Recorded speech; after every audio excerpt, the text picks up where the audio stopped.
مختصراً ترجمہ اور تفسیر جو ہے وہ آپ لوگوں کو بتائی جائے، اور تکمیل یاسین کے بعد پھر باقاعدہ ہم انشاءاللہ سورہ بقرہ کی ابتدا کریں گے۔ سب کہہ دیں انشاءاللہ۔ اسی ضمن کے اندر جو آیات کریمہ میں نے پڑھی، اس میں میرا اللہ کہتا ہے کہ خیرکم من تعلم القرآن وعلم، اور وَلَقَدْ يَسَّرْنَا الْقُرْآنَ لِلذِّكْرِ فَهَلْ مِن مُدَّكِرٍ، یعنی قرآن پاک فرقان حمید کو اللہ جل شانہ نے آسان کر کے نازل فرمایا۔ یسرنا القرآن، ہمارے یہاں پاکستان میں قرآن پاک کی ابتدائی تعلیم کے لیے بڑا ایک مشہور قاعدہ یسرن قرآن، آپ سب اس سے بخوبی واقف ہیں، وہ بچپن میں بچوں کو پڑھایا جاتا ہے۔ یسرن قرآن یعنی کہ آسان قرآن، لیکن کتنے ہی لوگ ہیں کہ ساری زندگی اس بات کو جانتے نہیں ہیں کہ یسرن القرآن جو ہے اس کا نام کہاں سے لیا گیا۔ آپ بات سمجھ رہے ہیں، نام کہاں سے لیا گیا اور کیوں اس کو مرتب کیا گیا قرآن کے ابتدائی قاعدے کے لیے۔ یہاں تک آپ بات سمجھیں، کیوں اسی لفظ کو خاص مختص کیا، کیونکہ اللہ جل شانہ کا وعدہ ہے، فیصلہ ہے کہ جو بھی قرآن کی طرف رغبت حاصل کرے گا اللہ تعالیٰ اس کے لیے ہدایت کے رستے آسان کر دیں۔ ہدایت کے رستے آسان کر دیں، اور اسی ضمن میں قرآن کو خود آسان بیان کیا گیا۔ اب قرآن تک رسائی حاصل کرنا یہ مشکل کیوں کر ہوا؟ کیونکہ ہماری توجہ جو ہے، توجہ اور ہمارا شوق، اشتیاق جو ہے، اس کو قدغنے لگ گئی، اور اس کے اندر جو ہے وہ دنیا کی محبت داخل ہو گئی، تو ایک دوری جو ہے وہ قرآن سے پیدا ہو گئی۔ آپ سمجھے بات کو؟ ایک دوری قرآن سے پیدا ہو گئی، اور اس میں پھر ایک، جیسے کہتے ہیں نا سونے پر سہاگا، اس میں ایک غلطی یہ لگی کہ ہم نے یہ بھی سمجھنا شروع کر دیا کہ شاید کہ قرآن اور حدیث اور مسائل اور فقہ یہ صرف جو مذہبی طبقہ ہے یہ ان کا کام،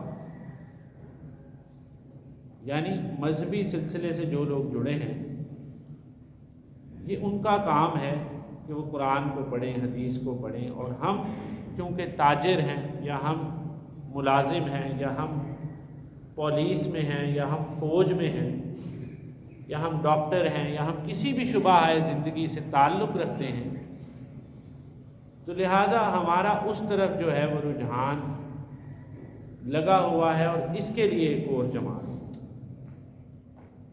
تو جب ہم نے آقا سے پوچھا کہ اس کا کیا حل ہے، تو آقا نے کیا خوب جواب دیا کہ خیرکم من تعلم القرآن، ہر وہ شخص بہتر ہے جو کہ قرآن کو سیکھنے کی کوشش کرے۔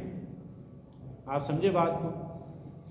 ہر وہ شخص، یعنی پہلے آپ اسلام کے قلعہ کے اندر داخل کیسے ہوں گے؟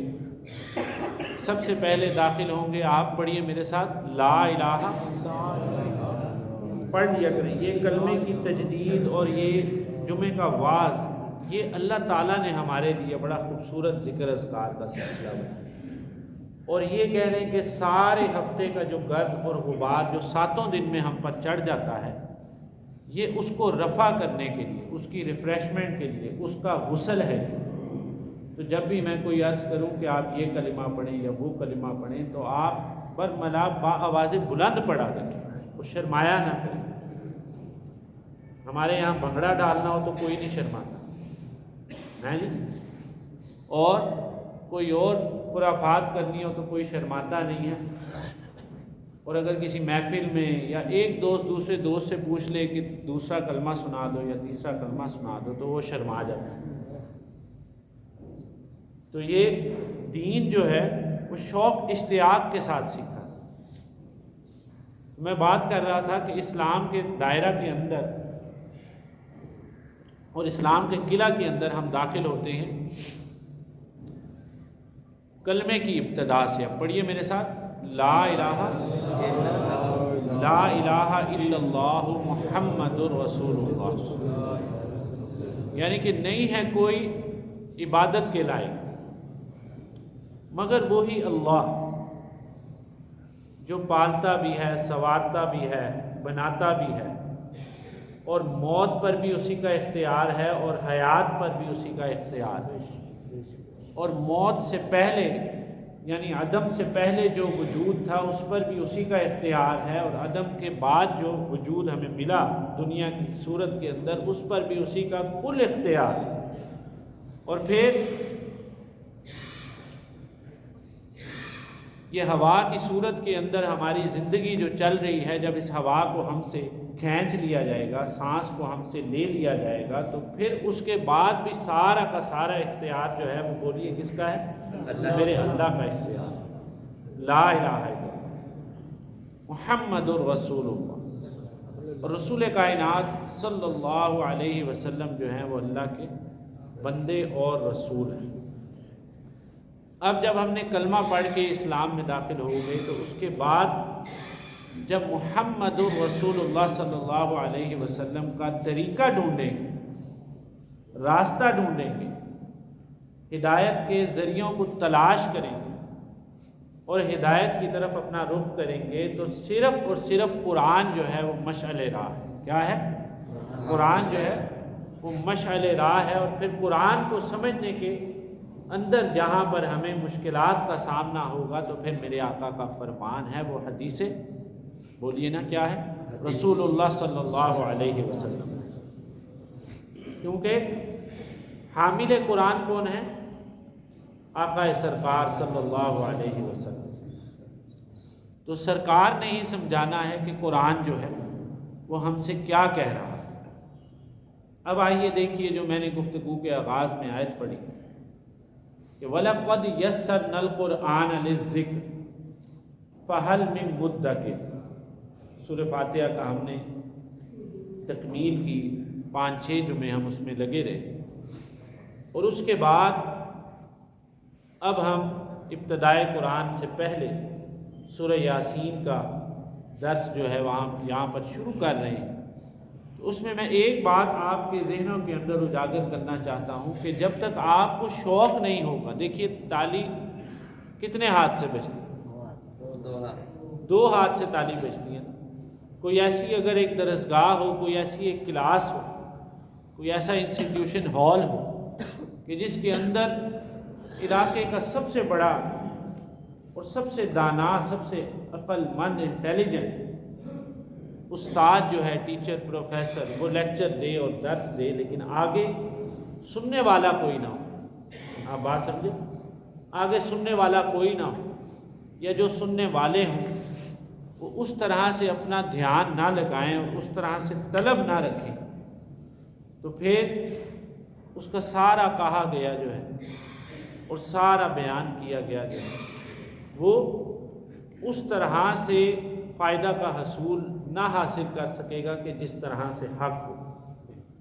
اور ایک چھوٹی سی جماعت آپ دیکھیں کہ جس میں چند طالب علم وہ سارے ہی شوق رکھتے ہوں علم کو سیکھنے کا، تو اسی میں سے اچھے طلباء، اچھے بریلینٹ اسٹوڈنٹس اور اچھے مجتہد اور مفکر جو ہے وہ پیدا ہو۔ تو آپ یہاں پر کہیں پر بھی جب قرآن کا درس سنتے ہیں تو خدارا شوق رکھا کریں۔ کیا رکھنا ہے؟ شوق رکھنا ہے۔ تو جب آپ شوق رکھیں گے، اشتیاق رکھیں گے، تو اللہ تعالیٰ آپ کے اس شوق کو جو ہے وہ پروان چڑھائے۔ وَلَقَدْ يَسَّرْنَا الْقُرْآنَ لِلذِّكْرِ فَهَلْ مِن مُدَّكِرٍ۔ اب سورہ یاسین کی پہلی آیت سے پہلے میں نے یہ آیت پڑھی کہ اللہ کہتا ہے کہ قرآن کو ہم نے آسان کر دیا۔ کیا کر دیا؟ آسان کر دیا۔ اب اس آیت کے اندر ایک سوالیہ نشان بھی چھپا۔ ہم دیکھیں ہر شعبہ زندگی سے تعلق رکھتے ہیں، اور ہر عمر کا بندہ جو ہے وہ اس مجمع کے اندر ہوتا ہے۔ 8-10 سال کا بچہ بھی ہے، اور 12-15 سال کا لڑکپن والا نوجوان بھی ہے، اور 25-26 سال والا میچور جوان بھی ہے، اور اس کے بعد سپر میچور بھی ہے 30-35 سال والا، 40-45 سال والا بھی ہے، اور اس کے بعد جو ہے وہ بزرگ بھی ہیں، آپ لوگ مجھ سے زیادہ علم والے بھی ہیں، اور پھر اس سے اوپر سطح کے لوگ بھی ہیں۔ تو اب آپ یہاں سے دیکھیے کہ ہم اتنی زندگی گزارتے ہیں، اتنی زندگی گزارتے ہیں، اتنی زندگی گزارتے ہیں، لیکن اس زندگی کے اندر ہم اس آیت کریمہ کے اوپر کتنی توجہ دیتے ہیں، اور اس آسان ہدایت کو کتنا حاصل کرتے ہیں۔ آپ بات سمجھے؟ اس آسان ہدایت کو، کہ جس کو خود میرا اللہ کہہ رہا ہے کہ یسرنا القرآن، قرآن کو ہم نے آسان کر دیا۔ آسان کس لیے کیا؟ للذکر، نصیحت کے لیے، واعظ کے لیے، ہدایت کے لیے، اور قرآن کا علم حاصل کرنے کے لیے وہ ربط جو ٹوٹا بندے کا اور رب کا۔ کس کا؟ بندے کا، بولیے، گھبرایا نہ کریں، بندے کا اور رب کا۔ اس ٹوٹے ہوئے ربط کو جو ہے وہ جوڑنے کے لیے ہم نے خود ہی اپنی ہدایت کا رستہ جو ہے وہ آسان کر دیا۔ وَلَقَدْ يَسَّرْنَا الْقُرْآنَ، اور وہ رستہ کیا ہے ہدایت کا؟ وہ قرآن ہے، خود قرآن کا لفظ یہاں پہ اسم مبارک آیا ایسا ہے للذکر۔ اب آدھی آیت کو دیکھیے کہ ہم نے قرآن کو، بولیے، کیا کر دیا؟ آسان کر دیا۔ تو ہمارے یہاں ایک مغالطہ پیدا ہے کہ جی یہ مشکل ہے، یہ ہے کہ نہیں ہے؟ ذہنوں کے اندر گمان ہے۔ تو کیا ہم نے اس مشکل یا آسانی تک کبھی بھی رسائی حاصل کرنے کی کوشش کی ہے؟ تو جب آپ ایک چیز کی طرف جائیں گے ہی نہیں تو وہ تو آپ کو مشکل سے مشکل تر لگتی چلی جائے گی، اور جب آپ تھوڑا سا ارادہ کریں گے، جیسے میرا اللہ کہتا ہے کہ من جاء بالحسنہ فلہ عشر امثالہ، کہ جو ایک نیکی لے کے آئے گا، کتنی نیکیاں لائے گا؟ بولیے، ایک نیکی جو لے کے آئے گا، تو اللہ کہتا ہے کہ میں اس کو اس کی مثل کا 10 گنا عطا کروں۔ اللہ اکبر۔ آج ہم بھی دنیا میں جاتے ہیں، دنیا داری کرتے ہیں، معاملات کرتے ہیں، بزنس کے معاملات کرتے ہیں، سارے معاملات کرتے ہیں، تو ہمیں تو کوئی ایسا فائدہ مند شخص نہیں ملتا، ایسا کوئی بینیفیشری نہیں ملتا کہ اس سے ہم ایک چیز لیں تو وہ ہمیں 10 گنا دے۔ حلوائی کے پاس، مٹھائی والے کے پاس جا کر 1 کلو مٹھائی کی ہم قیمت ادا کریں تو وہ کہے کہ آپ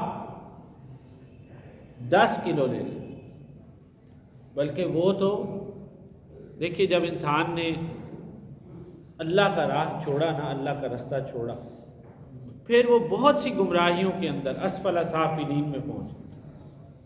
مٹھائی کی مثال دے دی، آپ کے لطیفے کے لیے بات کرتا ہوں، ہم 1 کلو بھی جب اس کو آرڈر کرتے ہیں یا 1 کلو کا بھی اس کو کہتے ہیں اور پوری قیمت دیتے ہیں، تو آج کل تو ترازو بھی ٹھیک نہیں ہے، وہ کلو بھی پورا نہیں ملتا۔ ملتا ہے پورا؟ وہ کلو بھی پورا نہیں ملتا۔ وَيْلٌ لِّلْمُطَفِّفِينَ الَّذِينَ إِذَا اكْتَالُوا عَلَى النَّاسِ يَسْتَوْفُونَ۔ تو یہ ناپ تول میں کمی، پیٹرول ڈلانے چلے جائیں تو لیٹر پیٹرول بھی پورا نہیں ملتا، بتی تک پوری نہیں ملتی، گیس پوری نہیں ملتی۔ تو یہ سارا کا سارا کسی اور کو بلیم کرنے کے بجائے بحیثیت قوم ہمیں سوچنا چاہیے کہ میری کیا غلطی ہے۔ ہمارے یہاں ایک معاشرت کے اندر ہمارے سوشل جو ایک اور غلطی ہے، قباحت ہے ہمارے اندر، کہ ہم ہمیشہ دوسرے کی غلطی کو تلاش کرتے ہیں۔ کیا کرتے ہیں؟ دوسرے کی غلطی کو بولیے نا تلاش کرتے ہیں، اور خود اپنی غلطیوں کو نہیں دیکھتے۔ حالانکہ اولیاء اللہ فرماتے ہیں کہ اگر غلطیاں ڈھونڈنی ہیں تو صرف اور صرف اپنی ذات کے اندر، صرف اور صرف بولیے کس میں ڈھونڈو؟ اپنی ذات کے اندر۔ اگر آپ کسی دن بلکہ رات کے کسی پہر کے اندر بیٹھے نا، لیکن تہجد کی نماز اللہ تعالیٰ نے کیوں اتنی محبوب قرار دی، رات میں بیٹھیں اور پورے دن کا جائزہ لیں تو پورے کے پورے دن کے معاملات کے اندر آپ کو سب سے برا شخص جو ہے، اگر میرا اللہ آپ کو توفیق دے صحیح آبزرویشن کرنے کی، تو پورے دن کا سب سے برا جو شخص ہے وہ دیکھیے میری طرف، وہ پتہ کون سا ہے؟ وہ یہ والا، میتھوں برا نہ کوئی۔ اور اگر یہ والا شخص ٹھیک ہو جائے تو باقی معاملات جو ہیں وہ ٹھیک ہیں، جیسے اللہ کہتا ہے کہ یا ایھا الذین آمنوا اتقوا اللہ وقولوا قولا سدیدا، اے وہ لوگوں جو ایمان لے کر کے آئے ہو، اللہ کا ڈر اختیار کرو، اتقوا اللہ، قولوا قولا سدیدا، اور جب بات کرو یقین جانیے ہر نعمت جو ہے وہ اللہ کی عطا کردہ ہمارے پاس ہے۔ جب بات کرو، ہم سمجھتے ہیں کہ ہم بات کر کے ہم اس طرح سے باتیں کر رہے ہیں، اس طرح سے معاملات کر رہے ہیں کہ ہم بہت تیز ہیں دنیا کے معاملات کے اندر، اور ہم دھوکہ دہی اور سارے کے سارے معاملات کر رہے ہیں، اور اس کو پھر چلاکی اور انٹیلیجنس کے اندر ہم لے جاتے ہیں، جبکہ اللہ کہتا ہے کہ سیدھی سچی بات کرو۔ یہ یہود اور ہنود اور کفار کا شیوہ ہے کہ بات جو ہے وہ ایسی چھ طرفہ کرنا کہ اس کی سمجھ ہی نہ لگے اور معاملات جو ہے وہ خراب کر دیں، جبکہ مسلمان کی تعلیم یہ دی گئی ہے کہ جب بھی تو نے بات کرنی، دیکھیں ہم بات کرتے وقت نہیں سوچتے، بتائیے سوچتے ہیں؟ نہیں سوچتے۔ آقا سرکار صلی اللہ علیہ وسلم نے ایک مقام پر کیا فرمایا کہ تم دو چیزوں کی مجھے ضمانت دے دو۔ کتنی چیزوں کی؟ ایک جو دونوں ہونٹوں کے درمیان ہے، اور دوسری جو دونوں ٹانگوں کے درمیان ہے۔ تو میرے آقا کہتے ہیں میں تمہیں جنت کی ضمانت دے دوں۔ تو اب آپ دیکھیے کہ ہم کیا اپنی زبان کا صحیح استعمال کرتے ہیں؟ بولیے صحیح استعمال کرتے ہیں؟ تو اگر ہمارا رخ جو ہے وہ صحیح طرف آئے اور اس کا صحیح جو یوزیج ہے وہ ہمیں کہاں سے، ہمیں from where we can get the exact knowledge to correct ourselves، وہ صرف اور صرف قرآن ہے، کیونکہ قرآن کے نزول کے لیے میرے اللہ نے 1,24,000 انبیاء علیہ السلام کو مبعوث کرنا ہے۔ کتنے انبیاء کو؟ 1,24,000 انبیاء علیہ السلام، اور پھر صحف ابراہیم اترا، اور صحیفے اترے، تورات اتری، زبور اتری، انجیل اتری، اور اس کے بعد قرآن، اور پھر آ کر قرآن میں نہ تورات میں یہ آیت تھی، نہ زبور میں، نہ انجیل میں، جو قرآن میں ہے کہ انا نحن نزلنا الذکر و انا لہ لحافظون، کہ بے شک یہ کتاب ہدایت جو ہے، یہ کتاب نصیحت جو ہے، دیکھیں ہم کہتے ہیں ہم ذکر اللہ کرتے ہیں، ذکر اذکار آج ہمارے یہاں کیا مشہور ہے کہ تسبیحات ہے مسنون، میں اس کی تفصیل میں نہیں جاتا، لیکن ہم نے کبھی الذکر قرآن کو پکڑا؟ نہیں پکڑا۔ الذکر قرآن ہے، سب سے بڑا ذکر جو ہے وہ قرآن ہے، اور یہ ساری کی ساری تسبیحات جو ہیں یہ قرآن سے نکلی۔ تو جب فرمایا گیا کہ یسرنا القرآن للذکر، ابھی تک میں نے آدھی آیت پر گفتگو کہ اس قرآن کو ہم نے ذکر کے لیے، نصیحت کے لیے، ہدایت کے لیے، بولیے کیا کر دیا؟ میرے ساتھ آواز سے کیا کر دیا؟ آسان کر دیا۔ فَهَلْ مِن مُدَّكِرٍ، کتنا درد ہے دیکھیے اس آیت کے اندر کہ فَهَلْ مِن مُدَّكِرٍ، اب ہے تم میں سے کوئی، اب ہے کوئی ڈاکٹر، کوئی انجینئر، کوئی ورکر، کوئی امپلائر، کوئی امپلائی، کوئی چارٹرڈ اکاؤنٹنٹ، کوئی سی اے پڑھا لکھا، کوئی ملٹری آفیسر، کوئی نمبردار، کوئی کونسلر، کوئی وزیر اعظم، کوئی جنرل، کوئی ہے جو اس ہدایت آسان کو حاصل کرے فہل من مدکر اللہ. تو یہ اس مغالطے کی اصلاح ہوئی اس گفتگو سے کہ جو ہم نے سمجھا کہ یہ شاید صرف اور صرف مذہبی طبقے کا جو ہے وہ یہ ایک ٹھیکہ ہے یا ذمہ داری.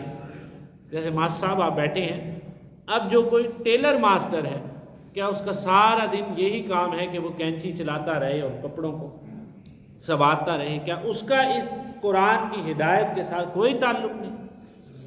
تو یقین جانیے جو امتی ہے، ہر امتی کی یہ ذمہ داری ہے. اور اس ذمہ داری کا سوال جو ہے وہ جب ہمیں اسی زمین جس کے اوپر ہم چلتے ہیں، انسان کی دیکھیے غفلت کی انتہا کو دیکھیے کہ 5 فٹ کا، 5.5 فٹ کا، 6 فٹ کا آدمی کتنے دعوے کرتا رہتا ہے. وہ ساری زندگی جو ہے اپنے قدموں سے ٹھوکر مار کے اس زمین پر چلتا رہتا ہے اور اسی کو بنانے اور بگاڑنے کے اندر لگا رہتا ہے، اور ایک لمحہ بھی یہ نہیں سوچتا کہ ایک دن یہی زمین کھدے گی اور میں اس کے اندر ہوں. اللہ. جنازے کا دکھ بھی صرف میت کی تدفین تک، اور آج ہمارے پاس وقت نہیں ہوتا کہ جس اپنے قریبی رشتہ دار اعزاء اقارب کا جنازہ پڑا ہے، غور کریے گا میری بات پر، تو وقت نہیں ہوتا کہ نماز جنازہ کے بعد جا کر تدفین کے لیے ذرا قبرستان میں بھی میں کچھ وقت گزار. اللہ. بتائیے وقت ہوتا ہے؟ تو اتنا بیزی رہ کر بھی ہم بجلی تو لا نہیں سکے، کیا فائدہ ایسی مصروفیت؟ سمجھے آپ بات؟ تو یہ دنیا کی محبت ہے جو ہمیں گمراہی کی طرف، اللہ کے دین سے دور اور دنیا کے اندر آگے سے آگے لے کر فقد ضل ضلال مبینہ، جس کو قرآن نے فرمایا کہ پھر وہ دور کی گمراہیوں کے اندر نکل. اور قرآن ہدایت کا منبع چشمہ جو ہے وہ ہمارے اپنے گھر کے اندر موجود ہے، لیکن ہمارے ہاتھ جو ہیں وہ آج قرآن تک رسائی حاصل کرنے سے گریزاں. اور پھر جو دوسری آیت کریمہ میں نے پڑھی کہ فَبِأَيِّ حَدِيثٍ بَعْدَهُ يُؤْمِنُونَ، کہ اب اللہ کہتا ہے کہ اس حدیث، یہاں پر حدیث کہا گیا قرآن، کہ اس حدیث کے بعد، اس قرآن کے بعد، اس نصیحت کے بعد، اس ہدایت کے بعد اب اور کون سی ہدایت میں تمہیں دوں کہ جس پر پھر تم ایمان لے کر کے آؤ. اللہ. بات کو سمجھے آپ کہ یہ تگ و دو اور یہ اللہ کی طرف جو چلو گے، اتنا بڑا احسان جو کرو گے، ہم نیکی بھی کر کے دین پر احسان ڈال دیں، اپنی ذات پر ہے. ہمارا معاملہ جو ہے، دیکھیے کسی کو ایک بیماری ہو تو ڈاکٹر بھی اس کو ڈائگنوز کر کے اس کا علاج کرتا ہے، لیکن جو بیماریوں کا پلندہ ہو نا، اس کو ڈاکٹر بھی کہتا ہے کہ انہوں کلینک دے باہر ہی کھلا رہو ہے، دوجیاں نو بھی خراب کر. تو آج دیکھیے، جیسے میں نے شروع میں کہا کہ سارے دن کے بعد آپ رات کو پچھلے پہر سوچا کریں کہ سب سے برا آج کے دن میں کس شخص سے ملا ہوں، تو یقین جانیے کہ وہ شخص آپ کو یہی ملے گا، اس کے علاوہ آپ کو اور کوئی شخص نہیں ملے گا. کیونکہ نہ بات ہم ٹھیک کر رہے ہیں، نہ ناپ تول ہم ٹھیک کر رہے ہیں، نہ قول و قرار میں ٹھیک ہے، نہ سلام کر رہے ہیں دوسرے کو، نہ یتیم کو کھانا کھلا رہے ہیں. کیا ہے اس صورت مبارکہ کے اندر کہ فلا صدق ولا صلى. اللہ. اب جب یہ مر گیا انسان تو میرا اللہ کہتا ہے نہ اس نے سچ بولا. اللہ. اچھا، دوسرے سے ایکسپیکٹ کرتے ہیں وہ سچ بولتے، خود نہیں بولتے. نہ اس نے بولیے سچ بولا، نہ اس نے سچ بولا. فلا صدق ولا صلى، اور نہ نماز کی، ولیکن کذب وتولى، اور چٹلایا اور اعراض کرتا ہوا نکل کے چلا گیا. تو یہ بڑی ہی دکھ آمیزہ آیات ہے کہ فَبِأَيِّ حَدِيثٍ بَعْدَهُ يُؤْمِنُونَ. سارا کا سارا دن ہمارے پاس اپنے سوشل میڈیا کو سکرول کرنے کا ٹائم ہے، وہاں ہمارے انگوٹھے بھی نہیں تھکتے. فیس بک اور انسٹاگرام کو چلانے کا، فضول خبریں آگے پیچھے کرنے کا وقت ہے. تو یقین جانیے کہ انسان کی زندگی جو ہے وہ صرف اور صرف وقت ہے. کیا ہے؟ صرف اور صرف وقت. یہ لائف فریزز ہوتے ہیں، لائف سٹیجز ہوتی ہیں کہ آپ ایک فیز کے اندر بچے ہیں، دوسرے فیز میں جوان ہیں، تیسرے میں آپ اس کے بعد میچور ہو کر اس کے بعد آپ بوڑھے ہیں، اور پھر ایک فیز آئے گا کہ آپ اس دنیا میں نہیں، اور پھر دوسری جنریشن آ جائے گی، اور پھر اسی طرح چلتا رہے گا سلسلہ. تو آپ جو ہیں یا ایھا الذین آمنوا اتقوا اللہ قوا انفسکم واہلیکم نارا، اے ایمان والو تم اپنے آپ کو بچاؤ. تو ہم اپنے آپ کو اللہ کے عذاب سے، اللہ کی سختی سے کس طرح بچا سکتے ہیں؟ صرف اور صرف قرآن سے. تو سورہ یاسین کے ابتدائی درس کے اندر میں نے آپ کو یہ باتیں بیان کی کہ آپ قرآن کی طرف جو ہے وہ اپنا رخ دوبارہ سے کر لیجیے. سب کہتے ہیں انشاءاللہ. آئیں مل کے، آئیں مل کے ہم سب قرآن کے پیغام کو عام کریں.